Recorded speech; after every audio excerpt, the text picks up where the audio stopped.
आज चाहिँ तपाईहरुको निम्ति हामीले डबल पिटुनिया लिएर आएका छौं। सिजन फुलहरु भरि मध्येमा सबैभन्दा छिटो फुल्ने चाहिँ डबल पिटुनिया हो। तर यो पाली भने डबल पिटुनियालाई पनि फुल्न निकै नै समय लाग्यो। यति बेला चाहिँ डबल पिटुनिया फुल ब्लुमिङ हुनुपर्ने, तर डबल पिटुनियाहरु चाहिँ भर्खर मात्रै फुल्न थालेको छ। हाम्रो फुलबारीमा चाहिँ एकदमै चिसो हुनको कारणले गर्दाखेरि चाहिँ यो वर्ष चाहिँ डबल पिटुनिया धेरै ढिलो फुलिरहेको छ। फुल्न थालेपछि चाहिँ यो अब 3 महिना जस्तो चाहिँ लगातार फुलिरहन्छ। फुलिसकेको फुलहरुलाई चाहिँ हामीले डेडिटिङ गरिदिन्छौं।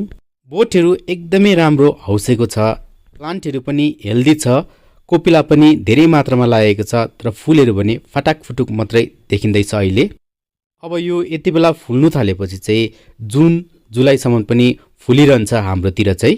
यो भेराइटीको डबल पिटुनियालाई चाहिँ पानी बेसी कम्ती भए पनि त्यति फरक पर्दैन र अलिक घाम बेसी लाग्दा पनि यसमा फुलहरु चाहिँ फुलि नै बस्छ र यसलाई हामीले कटिङद्वारा पनि सजिलैसँगले लाउन सक्छ। यति बेला चाहिँ हामीले अब 4-5 इन्चीको जस्तोको डन्ठा लिएर त्यो डन्ठालाई बलौटे माटो अथवा बलममा गाड्यो भने चाहिँ सजिलैसँगले त्यसबाट नयाँ प्लान्टहरु पनि तयार गर्न सकिन्छ।